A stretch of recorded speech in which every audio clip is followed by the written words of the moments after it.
Doug Walker. You're watching the Kreyz House, Crazy McCormick.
What up, y'all? Welcome to the Kreyz House. I am Crazy McCormick. It's festive, and guess what? Still walking around, still wearing the fucking jerseys, still wearing the fucking hoodies. And by the way, even though I'm drinking this, I just want to say fuck McDonald's. As a business owner, I want to say fuck McDonald's. And I'm starting it off like that for this reason. Okay. You know how the show goes. I talk about my week. I ask you guys how you guys are doing this week and everything. And it should be good. It's festivities. You know what I'm saying? Fucking holidays are coming up, hence the jersey. And, you know, it's the most wonderful time of the year. Blast off. It's Christmas time. And we all live in a consumerist nation. The one thing that really ties the binds of the season together is consumerism and getting money and then spending money, right? goods and services, exchanges of goods and services, supply and demand, the whole 9 yards. So this is how my week's going. Excellently. I ended the week with almost like literally a hair short of making $1,400 this week doing my full-time job. The lung full of vapor ants always pop me. Like fucking popcorn lungs, son. I am an addict, but, or at least that's what it looks like. This little bit right here is only 6 milligrams. Like I get the full bottle like this, and it's only, see, 6 milligrams of synthetic nicotine. It's not even real. But you know what? It's actually been very helpful. Because like I've been vaping now for 4 fucking years straight. Haven't had a cigarette since 2021, and I'm very happy about that. Anyways, yeah, so let's talk about this week. All right. The reason why I said fuck McDonald's, I decided with my full-time job as a Grubhub delivery boy that I'm going to start auditing who it is that I do and do not pick up. Now, this is a common misconception, I think, when it concerns a lot of people who see motherfuckers like myself who do delivery driving for a living and basically think that we have to take whatever it is that we, that is thrown our way. Not necessarily true. See, the way it works is that when we get a request, exactly, illegal, fuck McDonald's. So when we get a request, we actually get to see how much we're making off that motherfucker. And I decided at that point, and when it first came around, it was like, okay, this is cool, this is fun, this is exciting, this is a way for me to be able to be my own boss, which is something that I've really wanted to do for the longest time.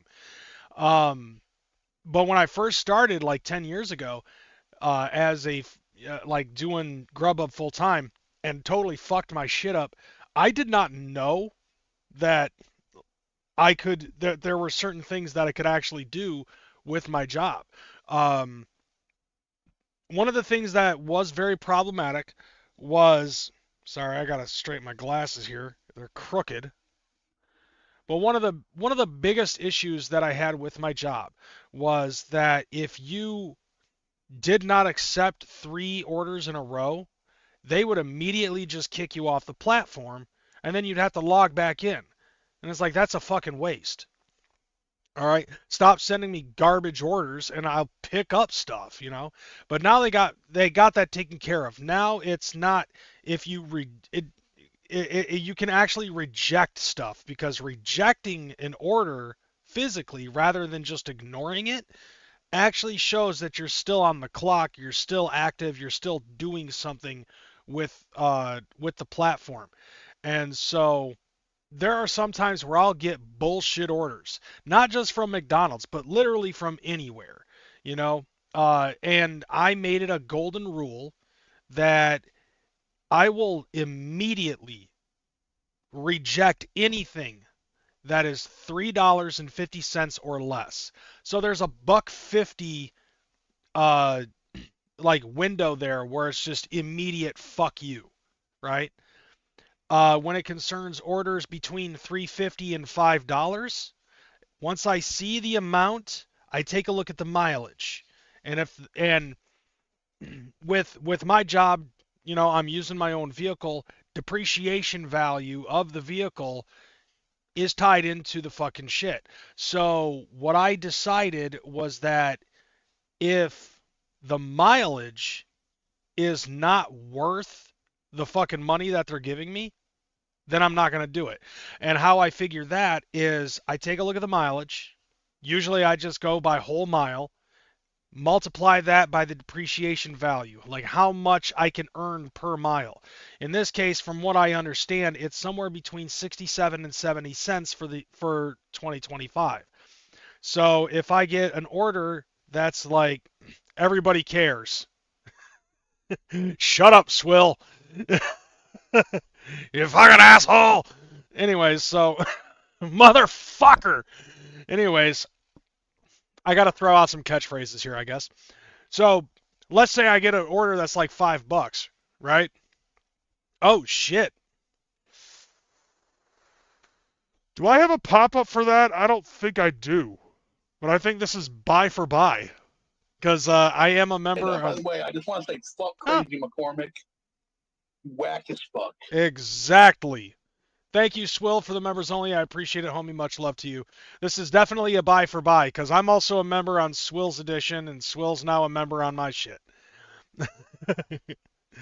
So, anyways, let's say, for example, that the fucking... No one cares. No one cares! Any... I care-ish. I mean, like, dude, it's a very slim fucking episode, so I gotta have some kind of filler in this bitch. Anyways, so let me try to see if I can get this wrapped up before I get distracted by the chat again. So it's basically by mile. So like if I have 5 miles, I'm going to multiply that by 70 cents. That's $3.50. If I'm only getting $3.50 for that ride, then yeah, I'll take it like at the last second. But anything over $5, most of the time I'll take. There are certain restaurants that and businesses that if I pick up from, I know it's a garbage order. Like how the fuck do you exactly expect me to drive 25 miles to pick up the order, drop it off, and be happy with earning only like $6.58? Like I could do the math right there, and it's immediately fuck you. 20 miles times 70 cents is already like $14. I'm getting shortchanged on that one. So any business that I can see an obvious shortchange on that can immediately fuck off. So that's how it is for starters, right? Now, I remembered from the last time I fucking drove, I remember calling a restaurant one time, calling driver care one time, and said, listen, this location that I'm picking up from is terrible. Is there anything you can do to actually make it so I don't have to pick up from them ever again? And I was introduced to the blacklist. So as a driver, I have the capability to blacklist restaurants. I can and I can either blacklist one specific restaurant, or if it's got a chain, I can actually blacklist the whole fucking chain. So this week, I decided, hold on a second now. All right. So this week, I decided that I was going to, actually, since I started driving again, I have been noticing a pattern with certain fucking restaurants, right? There was one restaurant that I had to fucking blacklist due to the fact that their parking situation is dog shit. It's this little Mexican place that is in a mini mall, and their fucking parking is horrid. I had one time where the last time I had to pick up from them, there was literally only one spot left, and it was for another store in the mini mall. And even though they had a sign that said, "Do not park here if you're not, if you're not shopping at this motherfucker." I mean, yeah, you can go ahead. I don't care. Let's be realistic here. I don't know if that would actually really affect my bottom dollar all that much. But anyways, so I parked in that spot.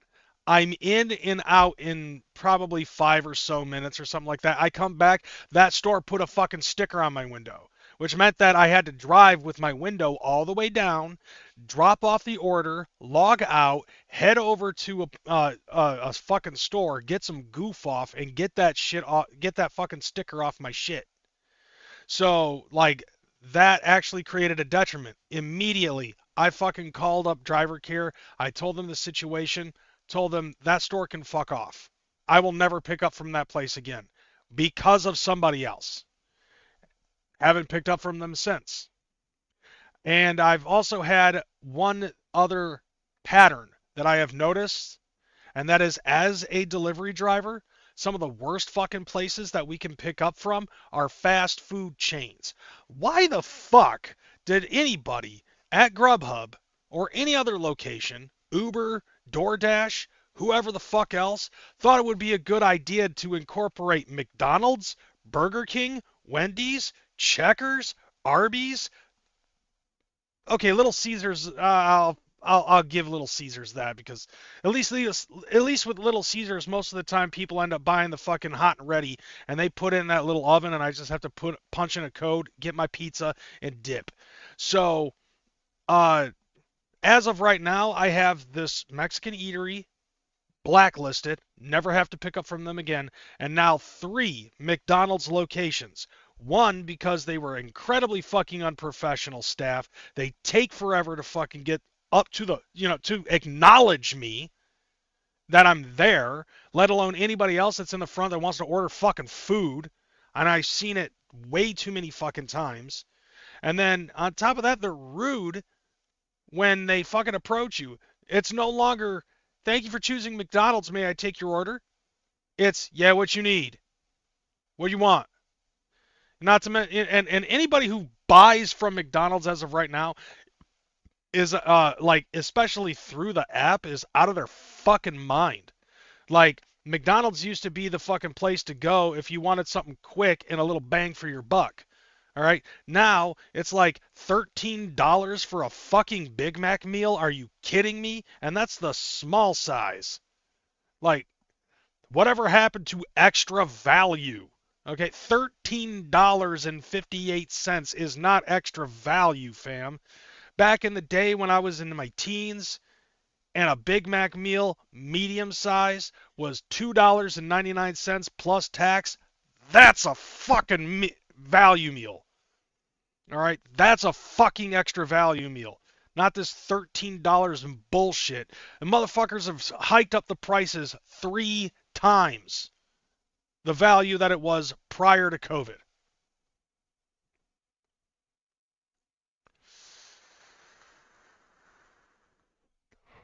Yeah. I mean, don't get me wrong, like, I'm a junk food junkie, and I love McDonald's. Like, as a matter of fact, on the way to dropping my son off back to his house today, which is why I'm late for the show, I stopped at McDonald's and got him a fucking Big Mac meal. And I got myself something to eat too. $22 just for 2 people to eat at fucking McDonald's. Like, literally, fuck McDonald's in its entirety, in all 4 holes, simultaneously, with no lube. That's how much McDonald's fucking angers me. So, like, as a consumer, I like McDonald's. As somebody with money, I don't like McDonald's. And as a businessman, I really don't like McDonald's. I don't want to have to fucking drive 15 minutes to go to a McDonald's just to sit there and wait another 15 minutes for them to fucking make the food while the guy who's trying to bag up orders at the drive-thru is drooling. Okay? This reverse pear-shaped motherfucker literally takes him 5 minutes to fucking show up when he's got a line of people that want to fucking order food. And so I know that fucking what I'm about to say is probably going to make Wrath of God cry, but I use ChatGPT a lot. Like, I personally, I think that I'm okay with that. With using ChatGPT as much as I want to, because the water I'm using is from Lake Superior, and that motherfucker is vicious and will never empty. Okay? Lake Superior, motherfucker. The same fucking lake that never gives up her dead. So, apparently, according to what he has said, this is how fucking ChatGPT works. I guess every time that you put in a prompt, there's like a droplet of water that is used for the cooling their servers, and with how many times you put up in there, and on top of that, like how many other people are using ChatGPT at the same fucking time. It's like, what, you're putting in a gallon of water a second in order to fucking cool down the servers or some shit like that. I don't know if he knows this. Every prompt is a drop of water. I don't know if he knows this, but naturally, water evaporates. Then it goes up into the sky. And then it goes somewhere else. And then it comes down to the fucking ground. It's cyclical. So if anything, you might be helping nature, but then again, if you're forcing the fucking water droplets to fucking evaporate, maybe you are causing more destruction.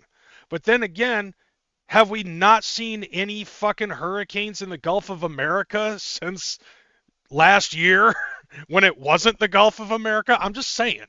Okay, so we might be helping the environment by using ChatGPT. Who fucking knows?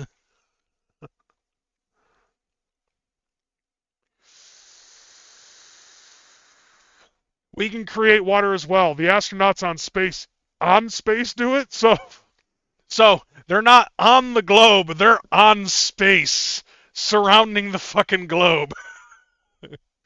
And it's apparently cleaner than anything you can get on Earth. Bro, you want to know where they learned that from? Watch the beginning of Waterworld. You'll see fucking sure why they have clean water. Exactly. That's what I'm saying, Scully. But anyways, that actually happened to me today. What I was doing, no, was it today or was it yesterday?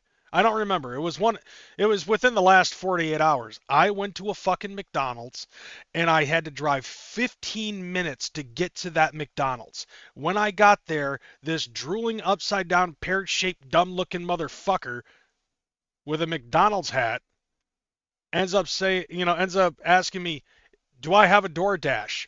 This is another thing that infuriates the shit out of me, but I hear it so often that I've practically become almost attuned to it. It's like, look, if somebody says that they like Nintendo, then I'm going to say that I like Nintendo too, okay? But if they're pointing at my fucking Sega, then I'm going to say Crash Bandicoot is my favorite fucking Nintendo game. Just to be a dick. Do you see where I'm going with this? I work for Grubhub, okay? This is like if I'm playing Sega Genesis as a kid and my mom tells me to fucking shut off my Nintendo. It's a Sega Genesis. Whatever, turn off the video game console. How hard is it for anybody at any of these fucking restaurants? And it's mostly McDonald's that does this. Everybody thinks that every fucking delivery driver is on DoorDash. Okay? How hard is it to say, "Do you have a delivery that you're picking up?" Like, use the universal fucking term. I'm not asking anybody to be PC about it, but I think it would be smarter to use the universal term. All right? DoorDash, it's the same thing as fucking calling Kleenex Kleenex. You know what I'm saying? It's not Kleenex. I don't know what the fuck it's called, but everybody fucking calls it Kleenex. Doesn't matter what brand it is. Okay? Like facial tissue, okay? It's like it's basically, okay, everybody buys fucking Kleenex. There's a fucking monopoly behind it. So maybe I am guilty of it as well. But nevertheless, it's like, okay, on the real, okay? TP for my bunghole, not everybody says, "Hand me the Charmin." Okay? Everybody says, "I need TP for my bunghole. Are you threatening me?" Okay? But nevertheless, okay? So like, the guy says, "Oh, it'll be up in just a second. They're wrapping it up for you." 15 fucking minutes later, I'm still there. Dude, this is a half an hour of wasted time, all right? Every other restaurant that I go to, and it's been like this all week, which is why I have like $1,400 this week, because I've been removing motherfuckers. Just delete off of my fucking list of restaurants to pick up. And that one's next. Okay? I don't care if it's the only McDonald's that's within a 5-mile radius, because it's in a small town, in a small section of town. But nevertheless, but you know what? Fuck them. All right? They're basically on blacklist for the next year. So they will be removed from the blacklist as of 2027. Okay? They have a whole year to think about why they lost me as a fucking driver.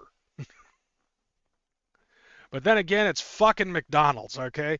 Now, according to the water destroying and killing ChatGPT, apparently according to Wrath of God, what it does is it just Thanos snaps water from existence. So it just doesn't fucking work anymore.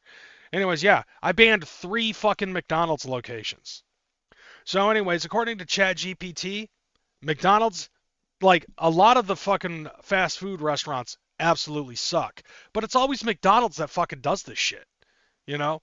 So I decided that, yeah, McDonald's being the worst offender out of all of this shit, I have low tolerance for bullshit. If anything, I have negative 1 billion tolerance for bullshit at fucking McDonald's. It doesn't matter if McDonald's food is trash or not. How they treat me as a fucking delivery driver is what's important to me. Because literally almost every other place, one of 2 things happens. Okay? 1, I walk in, grab the food, dip, and drive off. 30 seconds. And my fucking camera froze. Okay? That's one option. Like I said, get in, grab the food, dip, drop it off. Okay, I'm out in seconds. Or they'll come up to me and they'll say, it's not quite ready yet. It's a couple of minutes. Are you okay with that? Okay, I'm cool with that. You know, like, as long as you're being communicative with me, I'm straight. So that's all I'm really asking, is just to be communicative. No, Scully, I tried that. Dude, I fucking swapped out the computer that I have came native with 8 gig of RAM. I now have either 32 or 64 gigs of RAM. So it's definitely, oh, it's 32 gigs of RAM. So I know it's not the RAM. It's the computer itself. Motherfucker! Swell with that $2 super chat saying, can you work for Jughub tonight? Dude, that would be fucking awesome.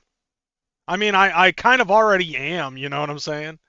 But nevertheless, no, like on Sundays, I usually just work from 7 a.m. until about 12, and then after that, I spend time with my son until I entertain you fuckers with whatever it is I do on this show. So, 3 locations. Most of the fucking dude, there was one time at McDonald's I ended up fucking walking in and so much time was wasted because the manager and some other fucking drive-through chick were apparently talking about something very important about their weaves and their nails. So it was so fucking important that they couldn't turn their head 45 degrees to notice that I was there saying, hey, bitch, I have a fucking food pickup I need to grab, and it's right there next to your fat head. Like, motherfucker. Like, seriously, like, how fucking terrible does McDonald's have to be? Like, has it just turned to shit since Ray Kroc died, or has it always been this way? Is it like I used to work at McDonald's when I was a kid, in my early 20s, in my late teens. I worked at 2 McDonald's locations like at different times. And it sucked, but it didn't suck like this. See, this is one thing that ChatGPT ended up telling me. The way that McDonald's works right now. The way that it works right now, it used to be the front that would be a very important commodity. You know, because back in the day, people actually wanted to fucking go to McDonald's. They wanted to eat at McDonald's. They had kids, so they would shove the kids in a fucking ball pit. You know, or the really cool thing was when they either had like a regular Nintendo, a Super Nintendo, a 64, or a GameCube little kiosk that the kids could play fucking video games on. Like, people wanted to fucking come to McDonald's. Now, they've done an incredibly different rebrand, and Every single McDonald's location looks like a goddamn fucking depressed millennial. All right. The color scheme is literally designed so that way you do not want to be there. If you've ever walked inside of a fucking McDonald's, the color scheme makes you not want to be there, especially if you're fucking an employee. And then when it concerns the importance of what it is, okay? First and foremost, drive-through people are the most important people that they want to fucking have. Those are the more important numbers because the system is designed now to get your shit and get out. Okay? And if you're in the drive-through, you're already getting your shit fast. Secondly is the kiosk. Assuming that there's actually somebody that's fucking there. And then they try to say, "Oh, well, we're low on staff." Bitch, you've been low on staff since I was employed in 2001. All right, get some more fucking people on hand. And apparently they can't do that because it's a constant revolving door of employees, whether it be the fucking grunt workers, the cooks, or the fucking people who are assistant managers or managers. Like, nobody can fucking retain a job at McDonald's, no matter how badly they want it. But the kiosk is the second in line. Third is the people who actually want an human interaction at the fucking counter. And then last but not least, it's us, the delivery drivers. So you can understand my plight. And you can probably understand why I have a less than zero tolerance policy on bullshit when it concerns fucking McDonald's. I will blacklist them on one fucking strike. They just have to piss me off one time. I'm not going to say anything to them. I'm just going to leave. And then as soon as I accept the order and I head to the fucking the customer's house, I call fucking driver care and tell them to fuck that McDonald's off. Now, that's one thing. All of that was just one thing. The other thing, too, that I decided that I'm going to start doing is annual audits. So what I'm going to do is I'm going to grab the fucking like a spreadsheet that shows a list of all of the orders that I have accepted throughout the entire year. And then after that, I'm going to have ChatGPT separate all of it. So that way it shows the average amount of money that I earn at every restaurant location or chain or franchise. And then if it's less than $5, I'm blacklisting the whole fucking chain. And it'll be blacklisted until 2027. Then it can get put back on. And then after that, if they fuck up again, blacklisted forever.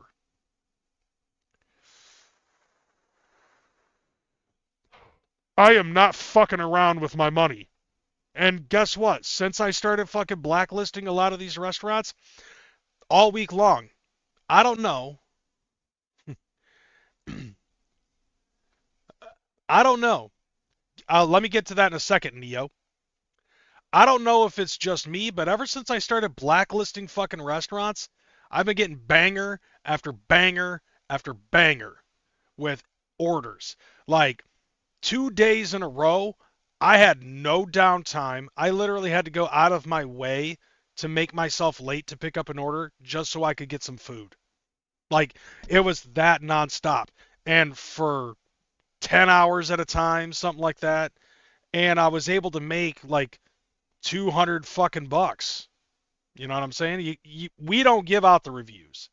So Neo saying, hear me out, maybe DoorDash isn't the best use of time. I agree with you wholeheartedly. That's why I drive for Grubhub. And on top of that, I'm making over $1,000 a week. This week I almost made $1,400. So maybe it is actually the best use of time for me. Because let's face it, I'm not fucking making a living doing this stuff on YouTube. I wouldn't be able to even if I fucking tried because of how low the glass ceiling is. Little bit of tidbit of information for any of you guys out there that are actually trying to fucking make it big on YouTube as a Juggalo YouTuber. I've been in this game for 15 fucking years. It's never gonna happen. Trust me. This is passive income.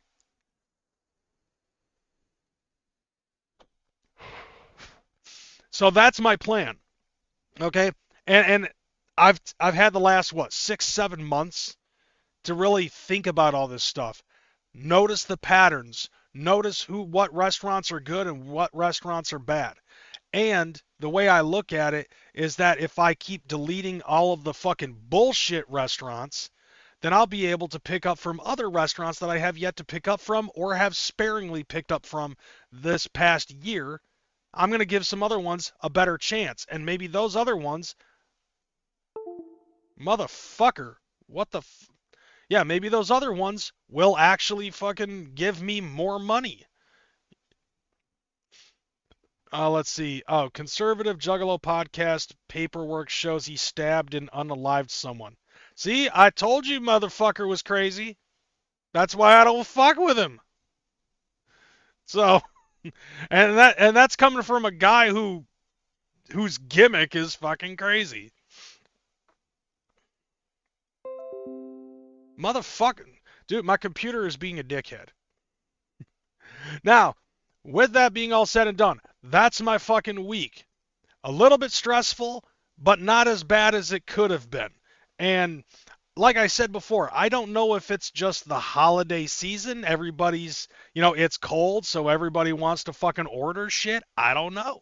I mean, if I start to struggle, like when it gets warmer, sometime in April, May, June, if I start to struggle, then I can start pulling restaurants out. I might have to fucking bite a McBullet and start deleting those motherfuckers off. You know what I'm saying?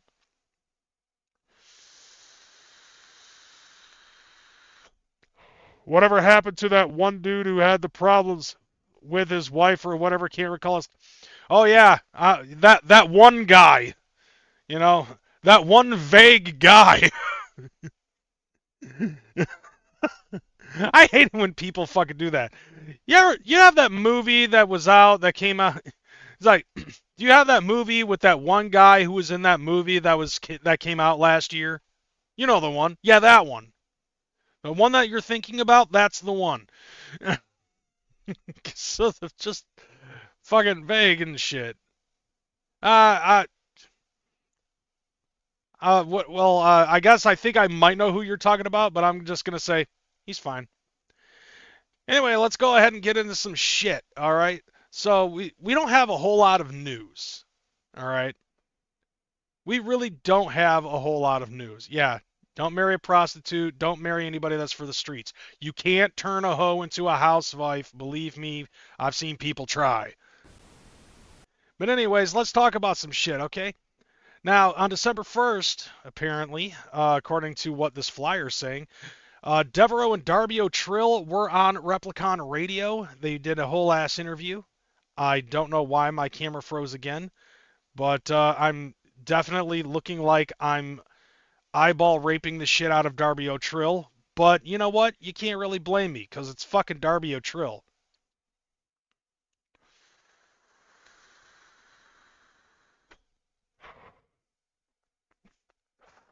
I haven't seen a whole lot of JCW news, but I haven't, but then again, I haven't really noticed a whole lot of fucking clips,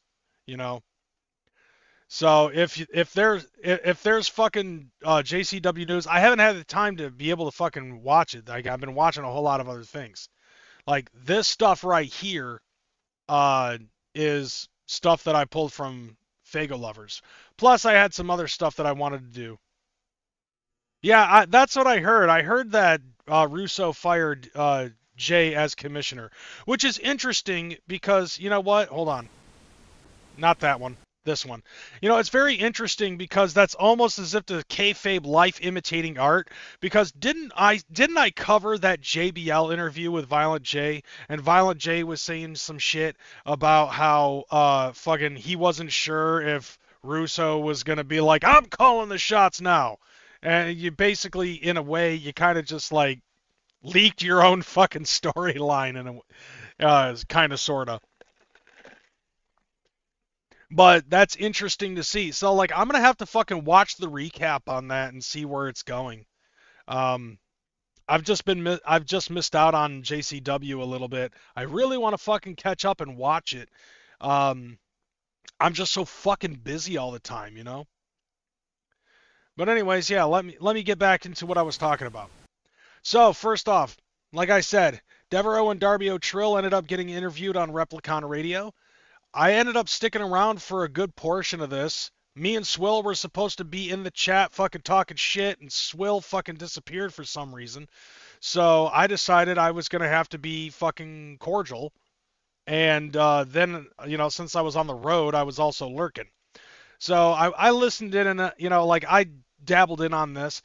And I love the fact that they ended up fucking pulling out some before Darby was Darby kind of stuff when he was like in a band and shit like that.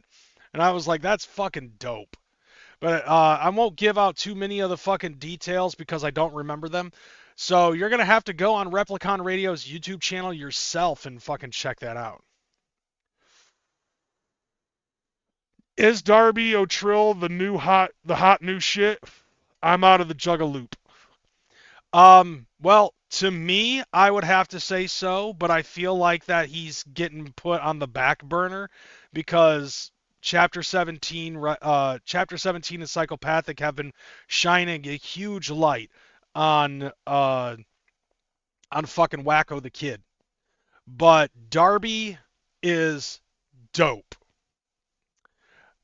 He's a good dude too. Very kind, very humble in real life. He's a very lovable dude, and nothing but love and respect to that guy. Devereaux, I don't know on a personal level, or even close to a personal level at all.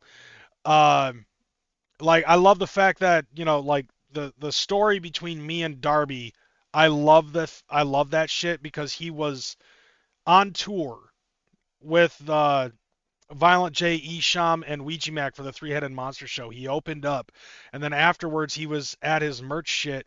He was watching what was going on in the crowd, and I bumped into him. I said, yo, you killed the set. I fucking dug it. He turns around and about to give me the usual thanks, man, and a dap, and he stops, and he goes, holy shit, you're Crazy McCormick. And I'm like, motherfucker, you watch my shit? He goes, bro, I watch everybody, which I love that. I love the fact that he just, like, he's just like an everyday dude in my eyes. Like, he just seems like a very everyday dude.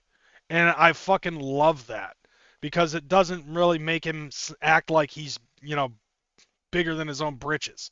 And I appreciate that. I bet they know all the old school Juggalo YouTubers. Probably. They might not. We got something else coming up. Apparently on Shaggy Two Dope's fucking podcast, The Shaggy Show, Shangri-Let, like Trixie, ended up fucking giving a super chat asking about Juggalo Weekend, and this is what popped up. What up? Any J-Day info for our ear holes? Oh, he sent on Discord. My bad. I totally fucking dropped the ball on that. I apologize. I'm gonna fucking call a meeting. Yeah. Actually, we had a meeting on Monday. So Tuesday, I'll have some info for you. Hell yeah. Yeah, so, I mean, that's basically the clip that I found on fucking Fagel Lovers. So I guess on Tuesday on the Shaggy Show, Shaggy's gonna have some info. Like, the only info that we really know about Juggalo Weekend as of right now is that it's in Orlando, Florida, and it's happening on Juggalo Weekend. Like, that's literally all we know. We don't know who's going to be at the set, like where in Orlando. You know, because shit's right, you know, like we're 2 months, away from fucking Juggalo Weekend. And that's literally all we know is it's in Orlando, Florida. Motherfuckers have probably saved up to buy tickets to fly there, but we also need to know how much the tickets are going to be at the event, you know, at the location, where where's going to be the best place to fucking get a hotel, shit like that. Nobody wants to really sleep in their motherfucking car, especially, with a lot of the fucking alligators that are fucking surrounding the area and all that, I mean, I would think that I don't know, maybe the alligators got something else to do, like guard duty or some shit. I don't fucking know. Let's see. Yeah, Juggalo weekend is supposed to be in Orlando, Florida, fixing to be soaked with Fago. I hope Darby would be there because Florida is his home state. I would love to see Darby do something with the fucking clowns again, because I really feel like that Darby really needs a light shined on him. You know what I'm saying? I don't know why it just seems to me like he's getting put on the fucking back burner, and it's like, were they just like, oh, dude had his shine and he kind of squandered it or something like that? Like, what the fuck is going on? Like, these are things that I would like to know. Inquiring minds would like to know this shit. Now, the next thing, too, is that there is a Carnival of Chaos tour with Wacko the Kid, Ouija Mac, and Green Jello. Once again, spotlight's being put on Wacko the Kid. At least this time they're throwing Bill Manspeaker in this time. Dude, I would love to fucking have a sit down with Darby. On the real, it would be dope as fuck just to have a sit down with Darby. Me and him fucking playing Mario 3 or some shit, I mean, that'd be dope. Have him in mom's basement, fucking kicking it with me, playing Nintendo. That's really what I want. That's all I want. Just me asking random, stupid fucking questions. That would be dope as hell. So this Carnival of Chaos tour also featuring live pro wrestling with JCW Lunacy, hosted by Big Violent J. So this is the first tour of 2026, and let's see. According to this, it looks like it's got 10 dates, and it's only for January. Starting on the 17th in Denver, Colorado, where then the 18th in Albuquerque, New Mexico, where I think you're missing some info on this fucking flyer, fam. The 19th, Farmington, New Mexico. Where? Flagstaff, Arizona on the 21st. Where? 21st, Tucson, Arizona. The Rock? In Tucson, Arizona? I don't know. Where? 22nd, Phoenix, Arizona. The 23rd, Las Vegas, Nevada. 24th, Salt Lake City, Utah. 25th, Boise, Idaho. For that one guy that lives in Idaho that's down with the clown. And then on the 26th in Reno, Nevada. Now I got 5 questions for these 5 dates. Where, and fucking where? Like, most of the other flyers that I usually fucking talk about on this show at least show the fucking place that it's going to be at. What's the fucking mystery? Why? Why must they shroud us in mystery? God damn it.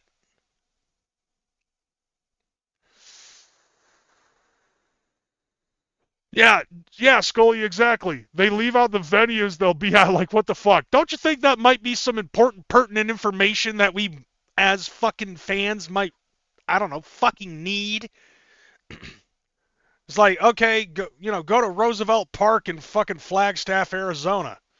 No, go to the Flagstaff Airport Hair Care and Tire Center. That's where they're gonna be fucking located at. No, they're just walking around.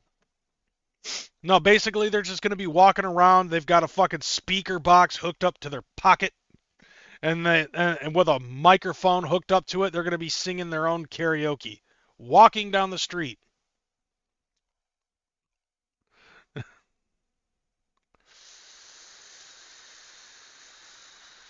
Oh yeah, definitely. Dude, literally whenever I see Flagstaff, that's the first thing I think of is that Ron White reference. If you are interested, you will find out. If you build it, they will come. Yeah, no shit. Like, dude, this isn't supposed to be a fucking scavenger hunt. You know what I'm saying?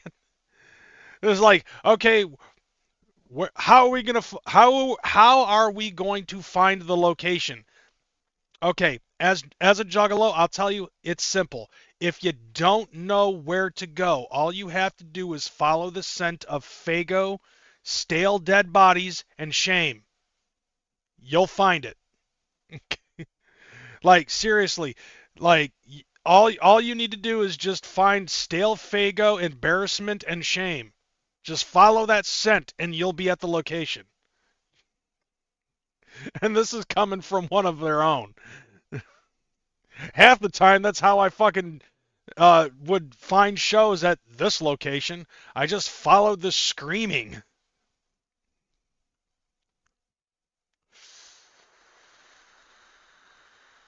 Follow the whoops. Follow the smell of jackstraps and spray weed. I mean, back in the day, man, it was like back in the day, man, every juggalo I knew was so fucking broke. All you had to, like, the only way to find a Twisted concert or an ICP concert back in the day was if you know what the smell of fucking Mexican brickweed is, follow that. That'll lead you to a juggalo. I saw two long-haired dudes in twisted face paint the other day. Was odd, just a random Tuesday. Jug shit, I guess. Even if they are Twisted fans, it's whatever. It's fucking jug shit. All right, so let me switch over to this channel because I got something else that I want to show you. This has nothing to do with fucking juggalos, but it does have to do with nostalgia, at least in my fucking mind. And that is that after 15 years, this motherfucker is finally up. 15 years ago, someone on Twitter hit up somebody in Detroit, Michigan, like a big figurehead, and ended up saying, hey, I think that what Detroit needs is a big bronze statue of fucking Robocop, just like how there's a big bronze statue of Rocky Balboa in Philly. 15 years later, here stands Murphy. Alex Murphy representing Detroit. OCP in the motherfucking high, bitch. And when I saw that, I was like, oh my god. Shout out to Jazzer for fucking hooking me up with the picture. Or at least with the knowledge. You know, the homie Jazzer won. Shout out to him for telling me that it's finally up. And I still cannot believe this. Like, I need to go to Detroit to fucking find this. Yeah, exactly, Don Chaos. That's exactly why. I want to take pictures with fucking Robocop. Your move, creep. Dead or alive, you're coming with me. Or there will be trouble. Yeah. And just hopefully if he does that, hopefully he doesn't... If you try to take a picture with him, hopefully he doesn't shoot you in the dick. Because let's be real here, like that's a very fucking Robocop thing. But dude, it's like in Grand Rapids, Michigan, I see a lot of bronze statues. We even have a statue of Rosa Parks. Like and it's literally at a park circle that we named Rosa Parks Circle. And there's one of Rosa Parks. I think I've seen one. There was like a boxer that wasn't Floyd Mayweather. Like it was a boxer that was popular in the early 1900s. Like 1920, 1930, something like that, from Grand Rapids, Michigan. There's a bronze statue of that fucking guy. Surprisingly, and not surprisingly at the same time, there's no bronze statue of Anthony Kiedis. Thank fucking Christ. Because fuck Anthony Kiedis.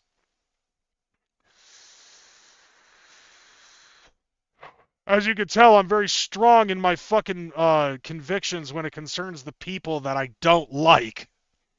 Whether it's Razakel or Anthony Kiedis, I will go out of my way to try to fucking tag one of them motherfuckers with a fucking stray shot. You know, now I can't get that picture out of my head. You know, from The Gathering where the face was melting, reminded me of the melting... Exactly. Yeah. I know who you're talking about, Scully. Yeah. Give it away, give it away, give it away now. But yeah, dude, like, look, like... I don't know if you could see, but like they really put a lot of fucking detail into this. How do you fucking create a mold for this? And then fucking is it fucking all pure copper? I have more questions. They even have like the little fucking Achilles tendon back here for the feet. That is very fucking detailed. I also got to know if on the side that it actually says OCP on the side.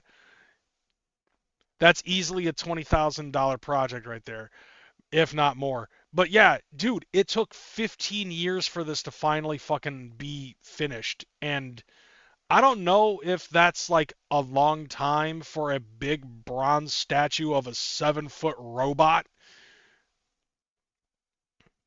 Was that predictive programming for future Robocops?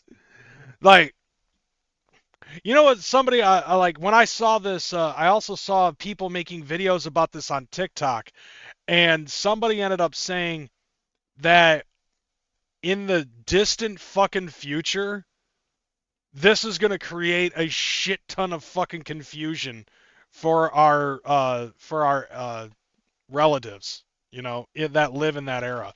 Like they're gonna unearth a fucking robot bronze statue and think that we actually had this in our fucking times, or that Robocop was revered as a god.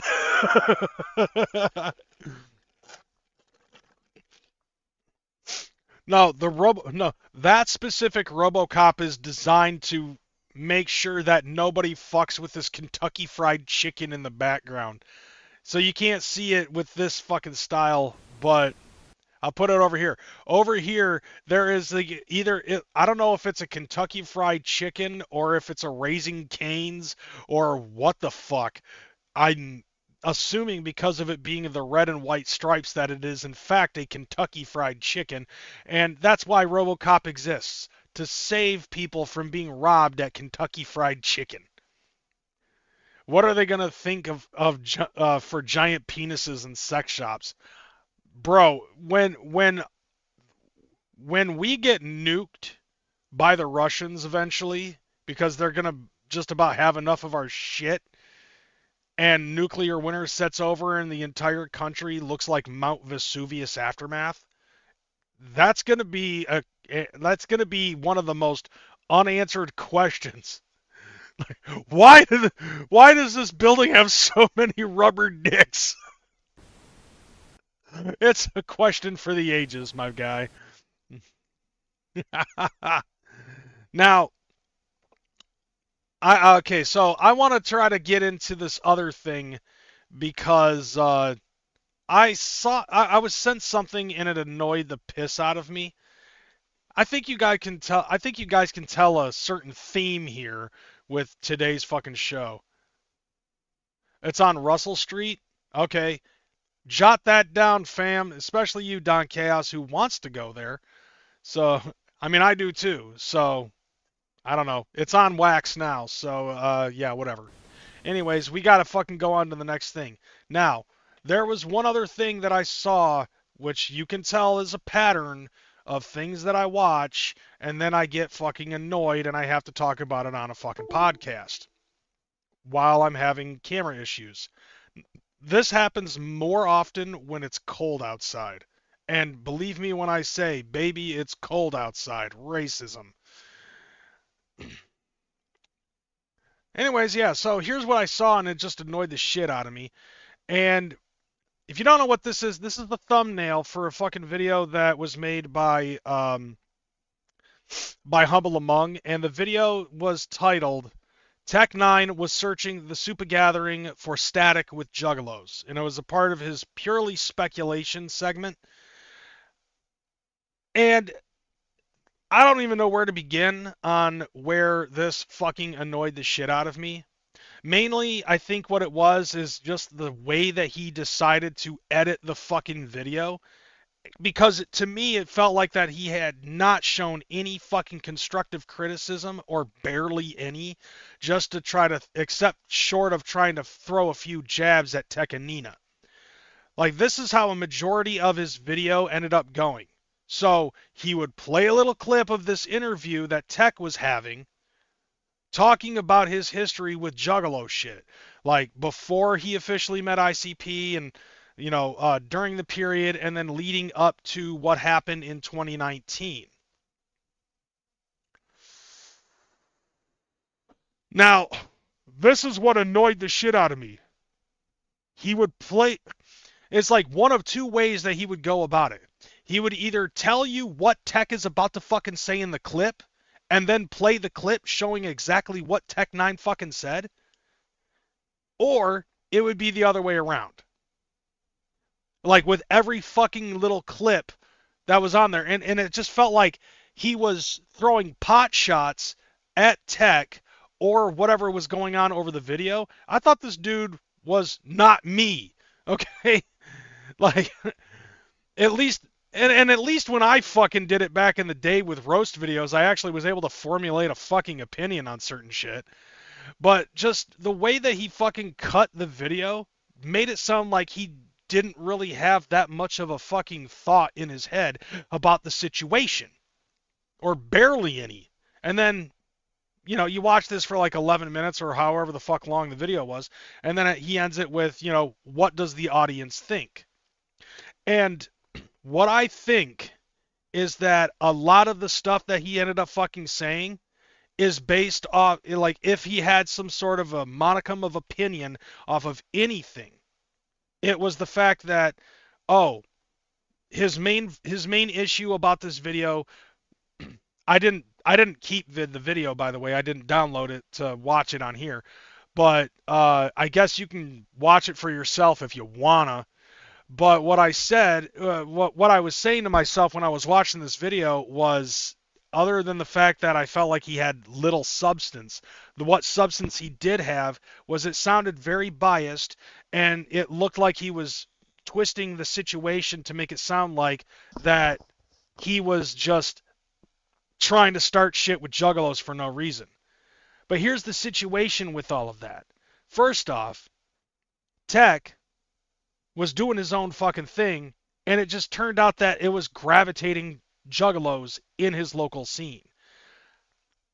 And then when you cross-reference that to the fucking audiobook, Behind the Paint, Jay ends up saying that when he started, like around 2000, 2001, people were starting to tell him about fucking Tech N9ne.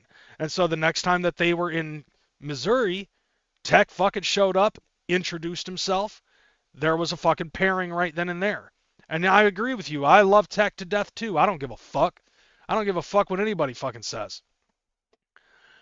But what he said, what Tech said in his fucking interview was that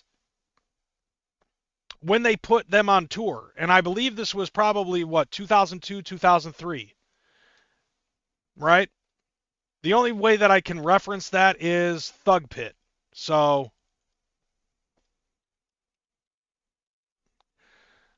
Thug Pit, let's see, was released as a single, I believe, according to this, it was like 2005. So by this time, he had already, he had toured with ICP. He had also, Thug Pit was in 2005. He also was on the Green Book in 2003. Yeah, you would, Swill. You play both sides, fam. I see you. 2003. Thank you, Illegal.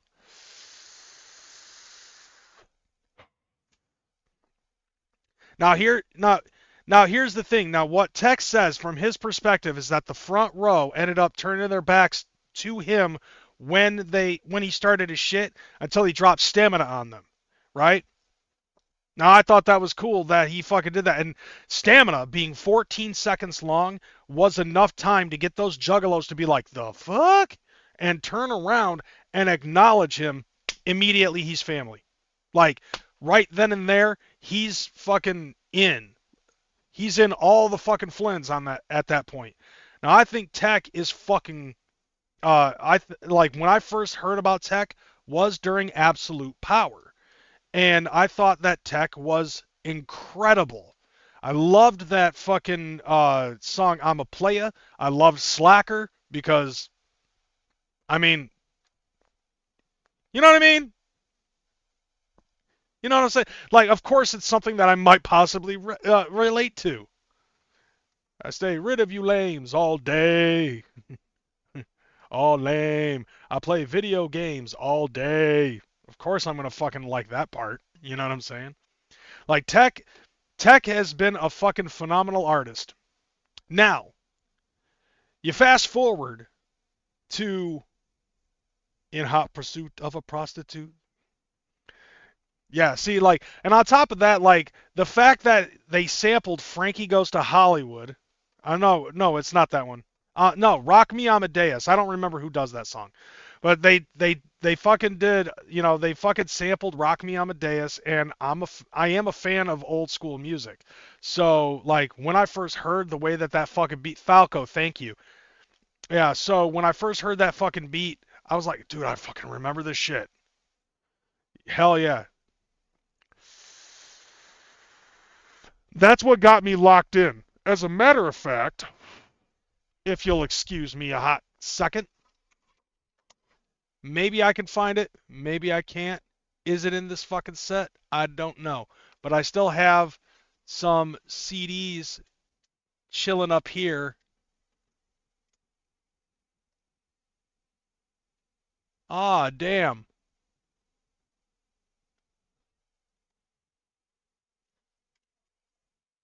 Shit. Well, that sucks. I thought, like, I still got like a CD case up here, and it's all my dad's CDs, and I thought that I would still have my fucking physical copy of J. Core Angelic. Yeah, I thought I had it up there. I don't. So I can't fucking show and tell, unfortunately. But trust me, I bought a physical copy of it, and it's still in its shrink wrap.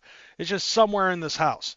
Now, here's the thing, and this is where I think he gets things a little bit misconstrued. Now, I don't exactly remember. Maybe you guys can help me out with this, but something fucking happened involving the Juggalo community and shit. I think it might have had something to do with him declining the march or something like that. And it turned out, by the way, that the reason why he declined the march is because he was already booked for that day to be somewhere else in the country. So even if so I don't know if he would have been down to fucking go, but he didn't. And so I guess a bunch of fucking internet juggalos got pissed, or maybe it was internet trolls, right? And he was getting threats. And somebody ended up fucking telling him that if the next time they see him, they're putting 17 in him. Now, you might actually remember this being said by CPN when he interviewed Tech N9ne. Albeit he had to relay message in 2 fucking YouTube videos to talk about that shit. And Tech himself ended up leaving a voicemail to CPN confirming that what he said was fucking accurate. Unfortunately, that video is gone because some dumb fucking bitch had to go ahead and nuke his YouTube account. Hopefully the videos are still in circulation. Maybe somebody's got them, I don't know. But here's the thing. That made it so Tech did not feel safe being around juggalos and shit. So to me, it would make sense, being the man who he is, even if it's just instinctual thing or a gut reaction that he did some shit without thinking twice about it. But you got to remember something.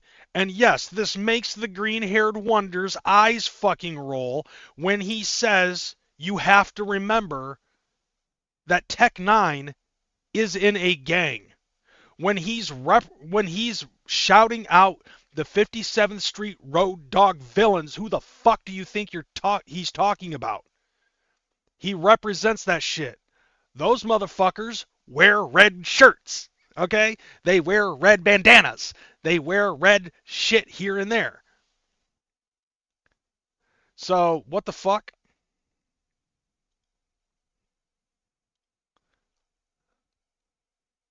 Okay, YouTube is not receiving enough video to maintain smooth streaming. As such, viewers will experience buffering. Buff this pickle, YouTube, and get on your shit.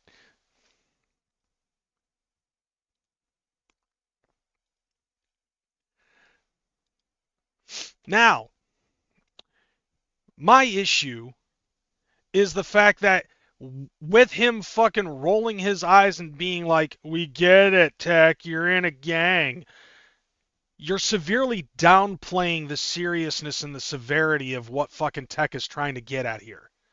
So, when he was at Super Gathering in 2019, which I was there, I didn't see him, but I was there.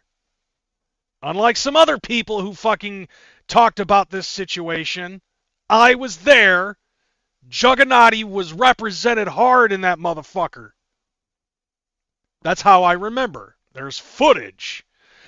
So apparently Tech was going around in a golf cart trying to find motherfuckers who would try to fuck around and find out. That's basically what it was. And yes, it was probably... He admitted that what he did was stupid on some young, dumb shit, and he's better than that. I think that's called accountability. So I think that Tech understood that what he did was a mistake, and he was open to admit it. I don't know if this seems like a fucking unknown thing to certain people, but that is accountability for a mistake. Because when he was driving around, nothing but love, all right? It wasn't necessarily enough to make it so his head was no longer on swivel, because he ended up doing that shit. He went back to the set. He did, he went backstage, did his set, and bounced out. And he ended up saying the exact same thing that he said to Child's Play Ninja in the interview. You have to remember, I represent blood. And when you have Juggalos fucking threatening to say that they're going to put 17 in me, even if it's fucking internet shit, I have to take that serious. Because if I let my guard down after getting a threat like that, he's like, I know the Juggalos aren't a gang, but I am in one. And if something happens to me, then worse shit's going to fucking happen to the Juggalos. And I can understand possibly if that's a foreign concept for people who live in suburban New England. But yeah, when you actually, it's like, when you actually have a fucking thug putting a gun in your fucking face, it really changes your perspective on life. I'm just putting that out there. Because that has happened. I'm just saying. So, you want my opinion on this shit? I think that what it is like, what the fuck was the point in making this video? Right? For somebody that generally likes to bitch about other people making clickbaity titles just for the sake of trying to garner a couple thousand views, I would think saying something as absolutist as Tech N9ne was searching the Super Gathering for static with Juggalos sounds a little hypocritical. Now, the other biggest fucking problem that I had with this video was the fact that he had to say something about Tech N9ne's Absolute Power album and trying to say that Tech N9ne has a long history of biting off of ICP while not fucking acknowledging that he's inspired by ICP in a lot of ways. Like, I remember ICP fucking talking about Tech and fucking inviting, like ICP inviting Tech over to the fucking warehouse and showing him how he operates things. And yeah, he probably picked up a few things from there.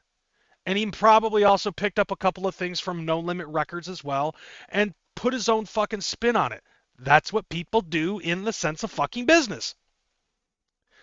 But to say that Tech N9ne, with the way that he's posing in this fucking album cover, and saying that he's biting off of ICP, with this poster that came out in the year 2000, Absolute Power came out in 2002.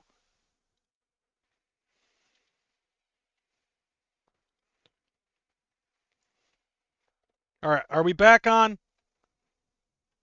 Are we back on? I think we're back on. So let me ask you this: when you have your arms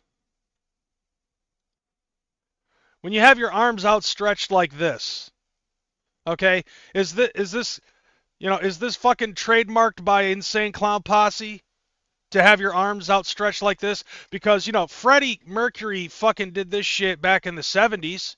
All right, can ICP sue him for that? Oh wait, no wait, fucking AIDS. Never mind. Okay, there we go. Yep, we're back. So yeah, I'd like to know about that. I mean, like, can you explain why Freddie Mercury is Freddie Mercury biting off of Insane Clown Posse? Inquiring minds would like to know. What about Dolly Parton? All right, is Dolly Parton biting off of ICP when she's got her hands like outward like that? Or hey, let's go down the wrestling route, huh? How about this gimmick? I mean, is Raven going to get sued by Insane Clown Posse at any point in time for putting his arms outstretched? I mean, think about that. You know what I'm saying? Like, it makes no sense to fucking say that Tech N9ne is fucking biting off of ICP just because Shaggy 2Dope and Violent J are doing the exact same fucking arm pose on a poster that was made 2 years ago. This is commonplace, all right? I've also seen Dave Grohl fucking does it. Axl Rose fucking does it. I already showed Freddie Mercury, Dolly Parton, and Raven. The same thing goes for fucking Tommy Dreamer. All right, Tommy Dreamer does the same thing. So, are all of them fucking biting off of Insane Clown Posse's poster that was made in 2000? Even though a vast majority of these people that I mentioned were doing this shit years prior to this poster fucking coming out? Or is this just a common gesture and you should just shut the fuck up? I think it's the latter. It's a common gesture, so shut the fuck up. Because I would hate to fucking make you look like a hypocrite, especially when you have an album that looks like fucking this, and then you go ahead and say that you're paying an homage to it. I would hate for you to fucking look like a hypocrite.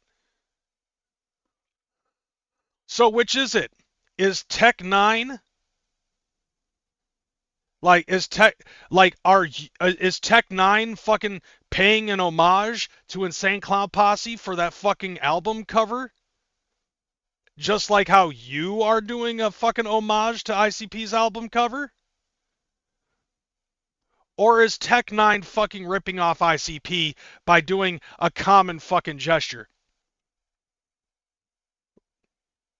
I leave the ball in your court to answer that. Because let's be honest here. You went full Tim Walls on that one. You never go full Tim Walls. And that's actually a good transition into the next fucking segment.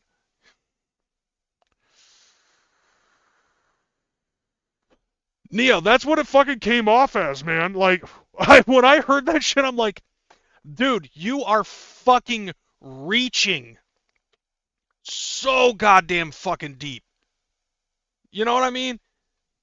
Like, how in the fuck do you look at that? Like, you know what that is? I find that you know what I think that actually is? I think what it is like that is a biased point of view that turned into a fucking hit piece. That's literally how I see his fucking video. You can watch it for yourself. I'm not going to play it on my shit. But, like, literally go and take a look at it for your fucking selves. It totally fucking comes off like a hit piece. Like he's got some sort of personal vendetta against fucking Tech N9ne over something that that A, shouldn't have fucking happened. B, didn't happen like, like the way Tech thought it would. And C, I remember what it was. It was over that fucking Hot 97 shit where Tech was like talking about the raw dog line and all that other stuff, and then a week later ICP was on Hot 97. So everybody's like all up in arms about the fact that fucking ICP is beefing with Tech N9ne. I'm gonna put 17 in Tech N9ne. Dar. They went and like even the Juggalos who said that fucking shit went full Tim Walls. Okay.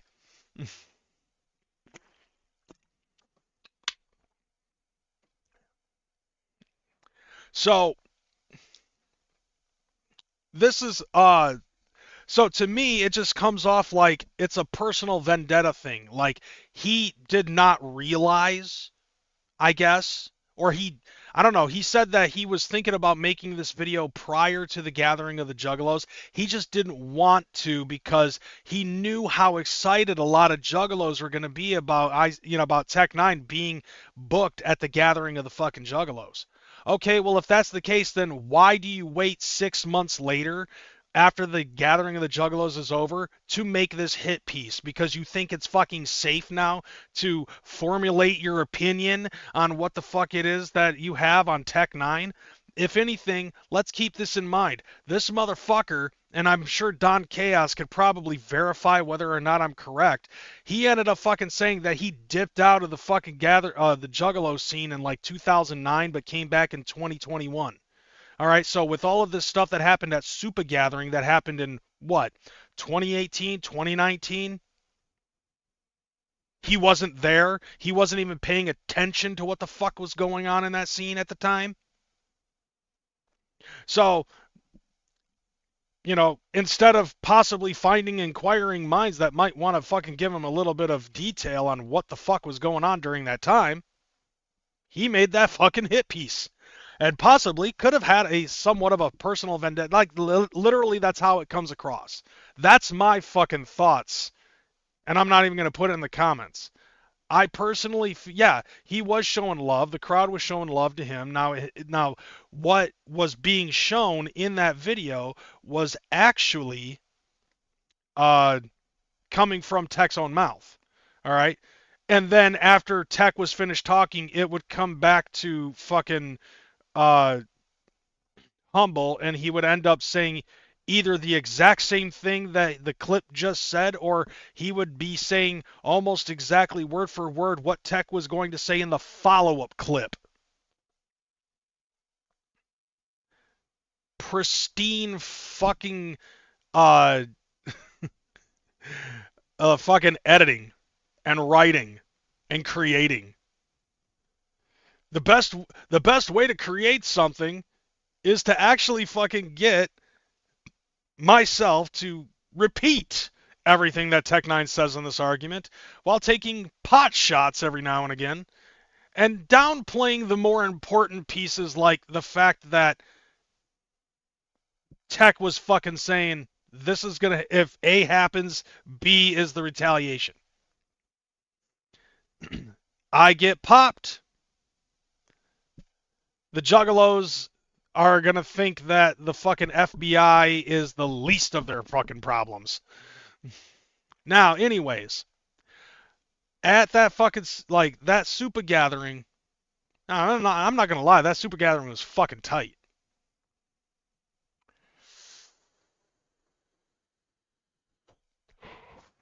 When I saw Tech in 2021 in Detroit, he was giving props to ICP and Juggalos during his set. That was another thing, too. Thank you very much for pointing that out, because that was the part that I was forgetting. After the Hot 97 shit happened, and also the same shit going on with the fucking Juffs that were threatening to put 17 in Tech. Tech was also in the middle of this fucking beef between ICP and Twisted. I'm pretty sure you guys have seen that I made a video talking about that has over 26,000 fucking views on the motherfucker. And basically, long story short, TLDR, he's Switzerland. Okay? He showed a video. I know nobody gonna do shit. Nobody did do shit. That's why he fucking came back at the gathering this year. But anyways, yeah, so like I posted clips in my fucking video showing that he was hanging out with Twisted and Gmo Ski was a tag-along, screaming like a fucking banshee over dumb shit. I don't know, but it definitely looked like fucking Tech was getting annoyed by Gmo Ski. Like, Gmo Ski was hound dogging the fuck out of Tech N9ne. As if this is like the third black man he's ever seen in his fucking life other than himself. But anyways, yeah, so then after that, I think I also showed footage of the following night where ICP came out and introduced Tech N9ne. That beef got squashed quick. It was just over a latent latent misunderstanding. Okay, so like that shit fucking fizzled out quick as shit. And now everybody's back on the fucking regular. Okay, so I'm pretty sure that we're going to start seeing Tech N9ne at the Gathering more often from here on out. Good shit. So, don't go full fucking Tim Walls. Because, like, that whole video to me was him going full Tim Walls.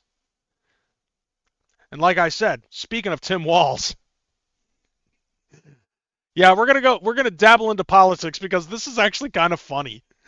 So I got this video clip from Ben Shapiro, and basically he's talking about the fact that Tim Walls is crying about the fact that Trump ended up saying some shit, and now people are apparently driving past his house and calling him a retard.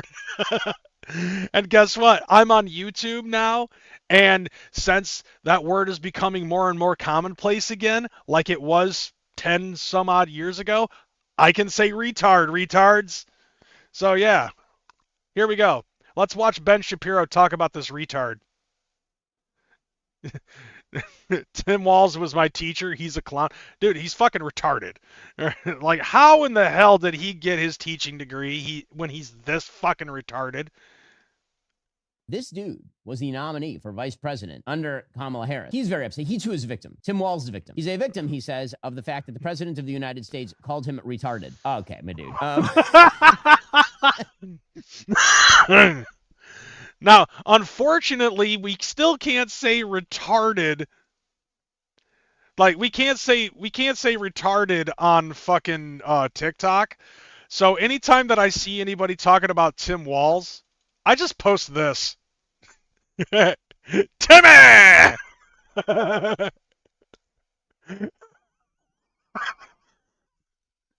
Timmy!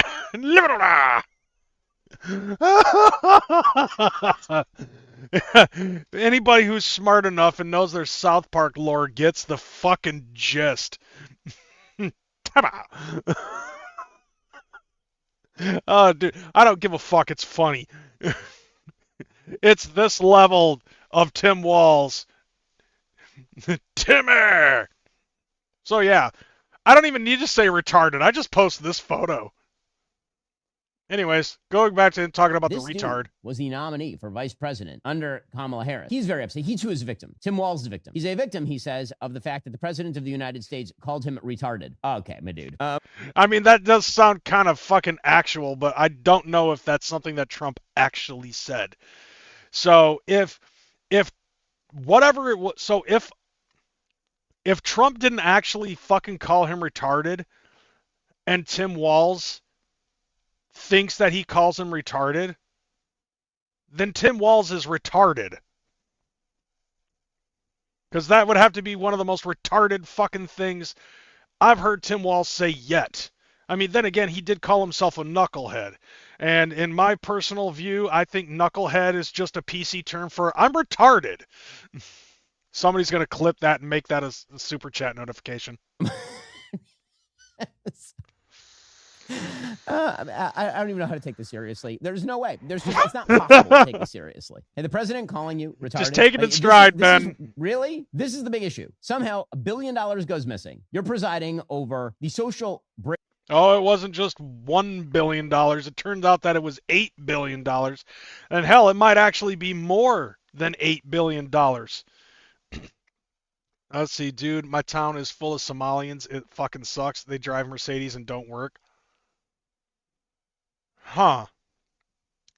You know, like, I think during the summer, the other side had a good idea with what to do with Teslas. Try replicating that. Breakdown and disorder in Minneapolis, attendant to mass No, really don't do that. migration from third world countries. You have sitting Congress people who spend their days writing letters on behalf of people who tried to join ISIS in your state. Fuck.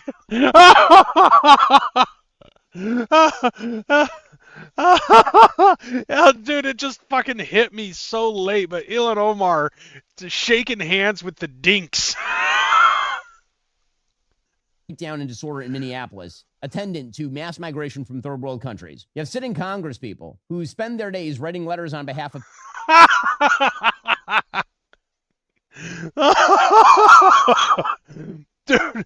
dude.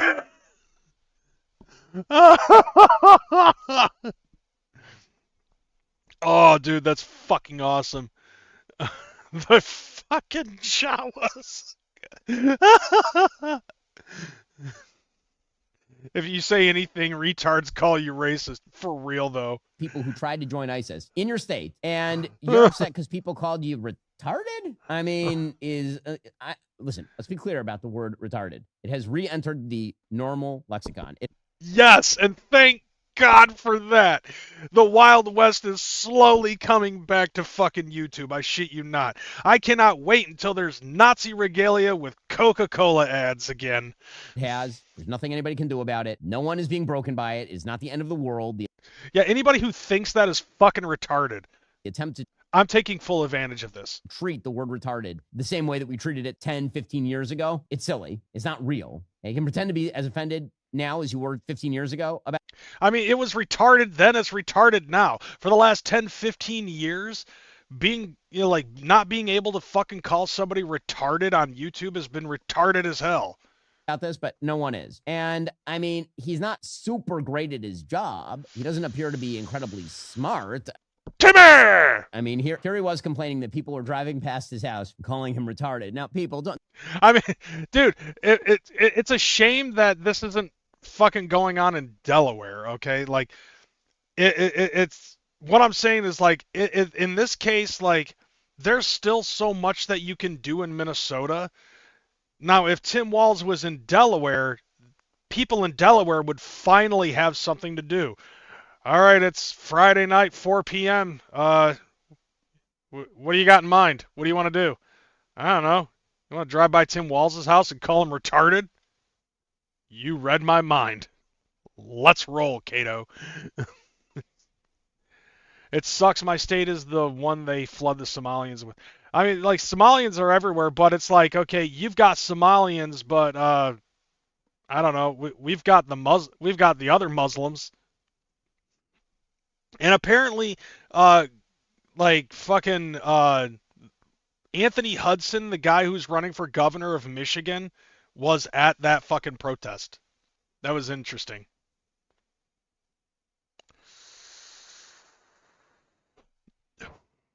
Well, bro, here's the thing, a lot of that's a fucking scam, and here's another thing that I found out. Somalia is 49% incest. Everybody in fucking, generation upon generation upon generation, Somalian culture has a lot of incest. And it's to a point where their fucking, their average IQ is 67? Something like that? 67, 68? And, the lowest in order to fucking do anything in this country is 70. And yet they're coming over here and they're statistically making Minnesota fucking dumber to a point where their governor is fucking retarded. Right, exactly. Look at me. I am Minnesota now. That fucking meme. It became real, bro. Don't drive past people's house calling them retarded. No. Unless it's Tim Walz. Fucking, he deserves it. He's a fucking knucklehead, remember? And to me, that signals as he's retarded. Just as a general rule, don't do it. But do it also, twice. Like, yell at him, call him retarded, go around the block, do it fucking again. Like, treat it like a fucking NASCAR race and just continually fucking have 49 cars just circling around Tim Walz' house and each one of them calling him a retard. And do it for 200 laps. I mean, this creates danger. And I'll tell you what, in my time on this, I'd never seen this before. People driving by my house and using the R word in front of people. Why do you have to fucking... Oh, no, the R word. What? What are you going to do? Offend the retards? Like, just say it, Tim. Say it. Say it loud and say it proud. Tim Walz is retarded. Do it like Denzel Washington did when he was pretending to be a retard in that one movie where he was retarded. They have dirt on him? Oh, probably that he lied on his fucking Mensa score in order to become fucking governor. Oh, this ain't the main event. This is shameful. And I have yet to see an elected official, a Republican elected official, say, you're right, that's shameful. He shouldn't. No, it's not shameful because you're fucking retarded, you retard. Like, how fucking retarded are you to a point where you don't even realize how retarded you are? You stupid motherfucker. You're ruining your state. All right? And by proxy, you're not that far away from me, and you're ruining the Midwest, motherfucker. You know what? As a matter of fact, I blame him for how cold it's gotten. Like, it was a cold day in hell, and snow fucking be gotten all over the Midwest, and it's Tim Walz' fucking fault. Retarded-ass motherfucker. Not say it. So look, I'm worried. We know how these things go. They start with taunts, they turn to violence. No, that's what your fucking party does, all right? Like, I can't tell you, I've been called racist, I've been called a Nazi, I've been called xenophobic until people found out that that was actually me being afraid of aliens for some fucking reason. All right, but so people stopped calling me xenophobic, and instead they started calling me and everybody else that's on my team fucking, let's see, racist, bigoted, Nazi, homophobe, transphobe, Islamophobe. And guess what happened?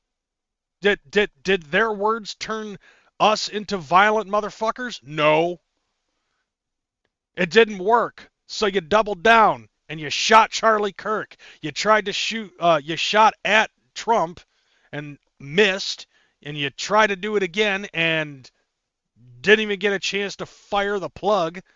So, how does us calling you retarded lead to violence at this point? No, we're making fun of you, you stupid son of a bitch. If anything, you're fucking... You're prophesying what the fuck we're saying. What you're saying sounds fucking retarded. And the more you try to fucking backstroke that shit, the more retarded you sound.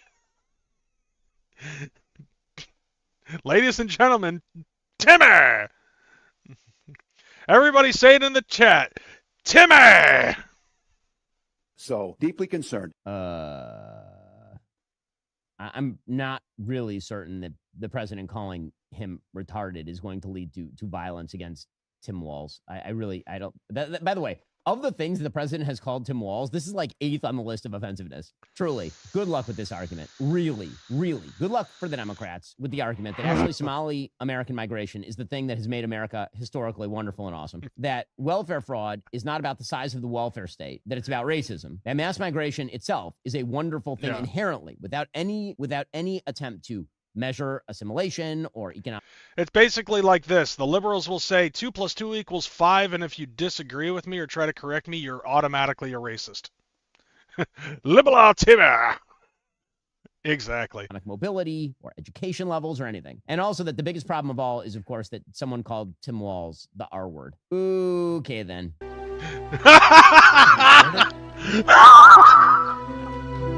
Bro! Dude! Ben Shapiro on point with this one. Did you like this clip? Well. Yes, I did. Dude. Yeah. Timmer. That's where it is at this point. Speaking of Minnesota, Let's go ahead. I'm just gonna fucking switch something around. This came across on my Facebook feed, by the way, or not my Facebook feed. Fuck Facebook.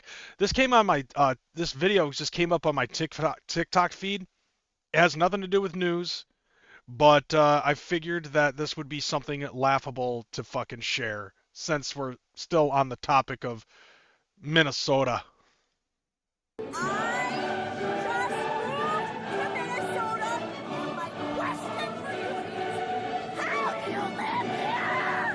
I love this. Like the fucking crash out over snow. It was like, you moved to Minnesota and you did not realize that this shit was gonna fucking happen? Like, really? Is there something about Minnesota? I like, there's something about fucking, like, I know as of right now, Neo is watching this video and he is laughing in Midwest. Because I did the same fucking thing. Everything is white. Well, yeah. It's not everything. I mean, not the Somalians. Well, planes were out spraying today. It was a clear day. Then planes made it hazy. But yes, I grew up in the cold. Yeah, dude, you live in a fucking igloo in the middle of a tundra that is Minnesota. Everything is white. I'm cold. This is inhabitable. It's uninhabitable. Apparently, it's too cold for her to fucking think. How do you live here? How do you live here? I am moving to California. No, you know what? Fuck, like, what? Why? Like, dude, you're just making your situation worse. I would much rather fucking live in the cold in Minnesota than fucking move to California. I cannot live here. I have not seen the sun for 7 days. This is inevitable. And it's interesting that her name is so positive. Be the Light 111-888. Like, she put Be the Light. Like, she's like, her name is supposed to be positive and joyful, and then she's got two fucking symbolic repeating numbers. Now, it's funny as hell to me because, like, I also see videos from people in the UK, and they'll complain about how fucking cold it is. Now, it sounds cold when they say that it's 3 degrees, but they're saying that it's 3 degrees. But remember, in the UK and everywhere else except for America, they all live on Celsius, okay? And I'll be honest with you, like, I find it interesting that Jelly Roll, of all people, was able to break it down to basically ask Australians, why the fuck do you rely on a weather system that is based on what weather does to fucking water? Okay, something happened to my shit. Hold on a second.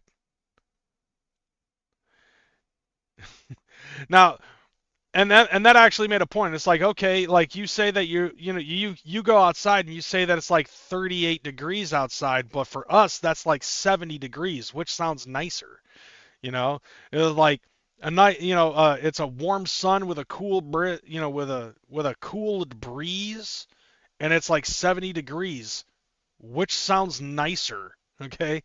As opposed to your 100 degrees versus our 100 degrees. Like, even if it's 100 degrees, you could say, oh yeah, it's hot as fuck. But like, our 0 degrees is when we're saying it's cold as fuck. Like, that's how Fahrenheit fucking works, okay? When we say it's cold as fuck, that's 0 degrees. When it's 100 degrees, it's hot as fuck. All right? That's how Fahrenheit fucking works. That's why it starts with an F. Fucking cold, fucking hot, fucking nice. America, god damn it. Now, what's funny to me is, like, okay, like I said, I've seen a couple of them. A redheaded girl named Phoebe, and another and another guy, his name's Josh, and he comes to the United States every few months, and he'll stay for like 3 weeks, maybe a month, and experience life in the United States. And he loves the United States. But now they're just like, how in the hell can you say that 3 degrees is not so cold? I'll tell you why. Because up here in Michigan, especially since I don't live that far away from Lake Michigan, and there's a lot of fucking lake effect snow, and yet here I am working outside. I've got this jersey on, and I'm still wearing shorts. And it's just slightly chilly at 18 degrees Fahrenheit. That's -2 for them. And then with what Neo here is saying in my chat, we have days that are like -30 degrees wind chill. The Midwest used to be -0. -0? The fucking... I mean, that's not even jug shit. That's Midwest shit right there. Like, I've lived in Michigan my whole life. And lived in Grand Rapids, Michigan since I was 15. I'm 43 now. And you just get used to the shit. You know? That's just how it is, fam. Sometimes you gotta fucking attune your body, you know? It's like when it starts getting colder, my body starts to retain heat. Okay? Bitches love it, by the way. Now, when it gets warmer, I exude heat. And I try to stay cool. My body stays cool. It's just natural. You know? And it's not that bad. We have warm houses, warm cars. We dress warm.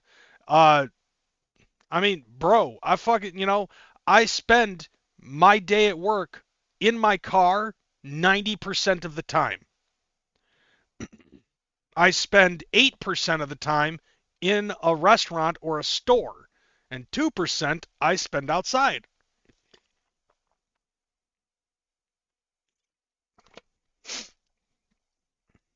You know, because A, I don't need to be outside all that much, but I'm still the fucking shorts year-round guy. Plus, it's more comfortable. Neo, you're gonna die like Jack Torrance did in The Shining. Like, without being stabbed by, the kid and all of that. But still, like, anybody in Minnesota, you betcha, don't you know, you're gonna fucking die in freezing weather. Just that's everybody in Minnesota. All right, so that to me is funny. Blame all of that on the fucking shit weather. But hey, on the plus side, you still have an enclosed dome when you want to watch a fucking Vikings game. Now, keeping in mind, that's Minnesota. Think about Wisconsin, okay? Lambeau Field is still an actual fucking field. It's not even AstroTurf. It's still an open fucking dome. Motherfuckers are playing football getting hypothermia. And yet there's still going to be some drunk fat guy in the front row, shirtless, painting his entire body green and gold. With a fucking cheese hat on, and a fucking hot dog hanging out of his mouth. With a mouth. And he's got a handful of nachos, and the other one's got a fucking extra large fucking beer in a fucking Packers souvenir cup. Midwest lives through some shit, dude. Fucking yeah, the Midwest changes you, especially in the winter. All right, so we got one more. We got another video that has nothing to do with nothing. This actually I thought was kind of funny, and you'll see why. trans women aren't women, then is this big croissant not a croissant? The croissant wouldn't pretend to not have a dick. Anyways, check out this LED backlit sign made by LC Sign. High quality acrylic. This fucking guy. Email in our bio to get a quote. It also has. Like, you just see how that fucking works. Like, he plays the clip. Like, and this is like it is for every single video that this guy does. So LC Sign had, like, every video that he does will start off with him stitching somebody else's video. In this case, Lily Tino. Fuck that dude. Actually, don't. Like, it's, you know, because, like, he probably wouldn't be interested. He only likes children, apparently, especially ones with Mickey Mouse ears on. Trans women aren't women, then is this big croissant not a croissant? The croissant wouldn't pretend to not have a dick. Just like the fucking shade thrown, and then after that, he just goes right into the pitch. Anyways, check out this LED backlit sign made by LC Sign. High quality acrylic. You can find a WhatsApp number and email. Like, bro knows how to fucking market his shit. You know what I'm saying? Now, I don't want to put too much fucking shit on there because I just wanted to point that little one piece out there because I thought that was some funny shit. All right, here's the last one.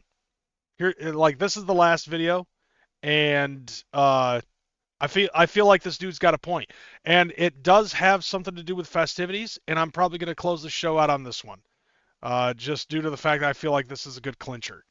Anyways, you're wrong if you think Die Hard's not a Christmas movie. Let's talk about it. Hey, liberal yes. fruitcakes, if you think Die Hard's not a Christmas movie, you're just wrong, and I'm gonna.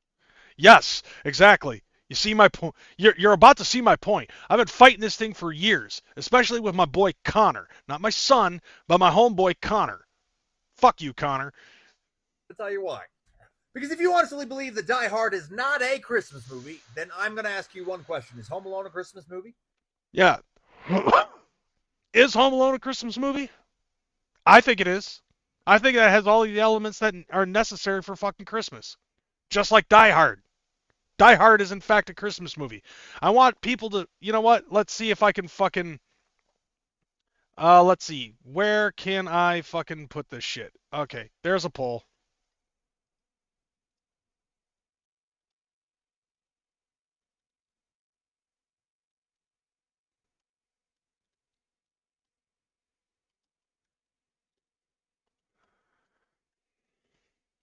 All right, let's start the poll.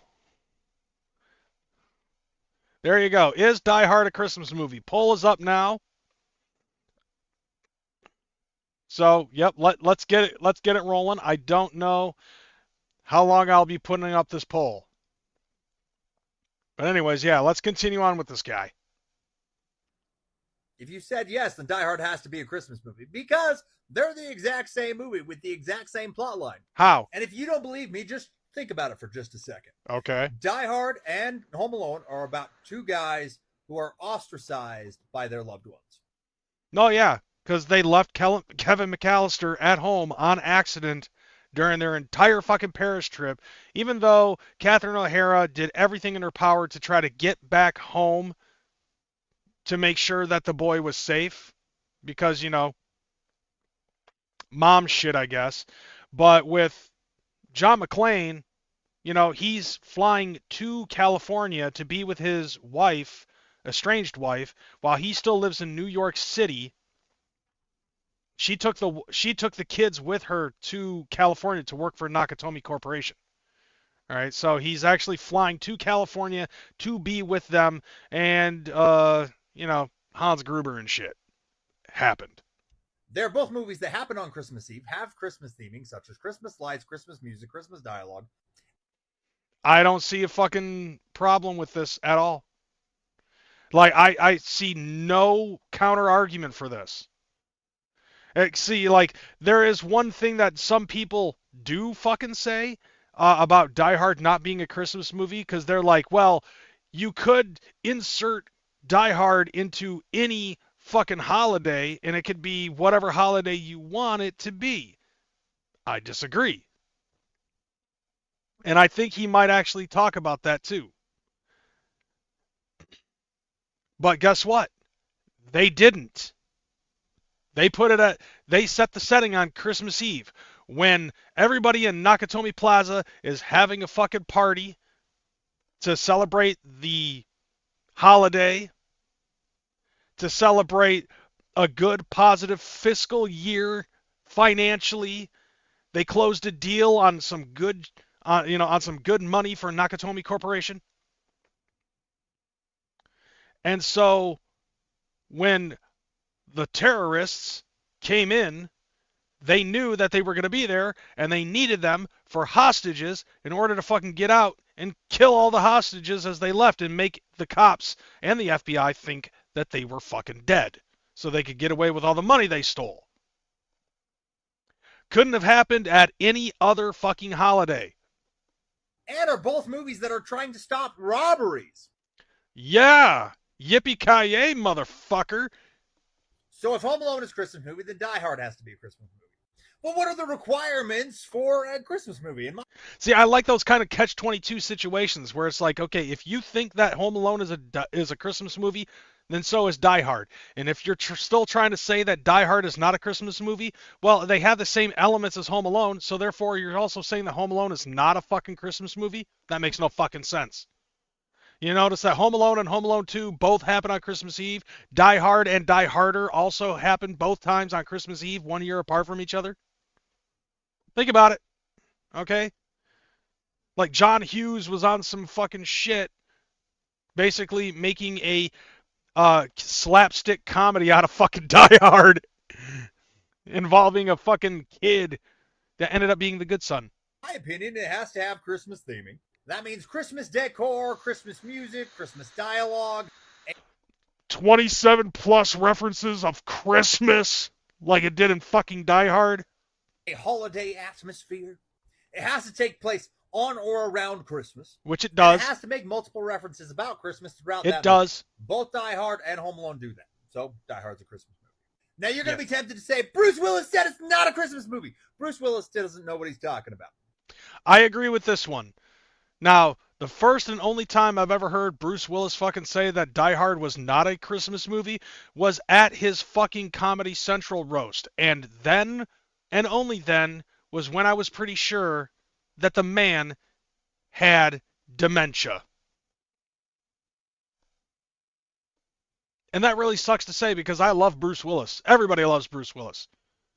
So, anyway, have a good day! Yeah. Don't get me wrong. I absolutely love me the fuck out of some Bruce Willis. Like, I have all the fucking Die Hard videos on physical and digital. I'm probably going to get another digital copy of it on a different platform at some given point in time. I haven't watched, I haven't watched fucking, what is it? Honeymooners? Or whatever that fucking show was that he was in with Sybil Shepherd. But like almost every fucking movie that I've seen Bruce Willis in, he's fucking hilarious and wonderful. All right? So yeah, get it straight. Die Hard, as far as I'm concerned, is a fucking Christmas movie. And it seems that the audience agrees with me as of right now. So it looks like I'm not going to fucking jabber, I'm not going to fucking, I'm not going to yap at this. It's a debate as old as time. But I honestly think that the moderate reviewer that we just watched, honestly, I feel like he had one of the most fucking solid arguments in the debate that I've heard in quite a while. Like, because usually for me, it's like, okay, look, Die Hard is a Christmas movie, Christmas trees. Okay, they could have picked any other fucking holiday at any given point in time, even though it was released during the summer. That doesn't fucking matter because they did the same thing with fucking Home Alone. Wow. That's another fucking thing that you can compare Home Alone to fucking Die Hard. Okay? So, honestly, I would have to say I think I'm just going to end the poll here. I think it's good. 100%, 4 people voted and 100%. Die Hard is a Christmas movie. Once again, for the 3rd year in a row, My argument still stands that Die Hard is a fucking Christmas movie. Now, I've had many a conversation with other friends that, that do agree with me on this. One of them ended up saying, in this world, there are two types of people. There are people who believe that Die Hard is a Christmas movie, and there are people who are wrong. With that being said, thank you guys for coming in and watching with me, shooting it up. All the fucking fun that we're having here. I'm jabbering. Swill, thank you for the membership and also for the $2 super chat. I appreciate you fucking coming in, all of you guys. Come back next week. I have no idea what was going to go on, but I don't know. Smoo. I'm out this bitch. Deuces. Where is it? Where is it? Where'd it go?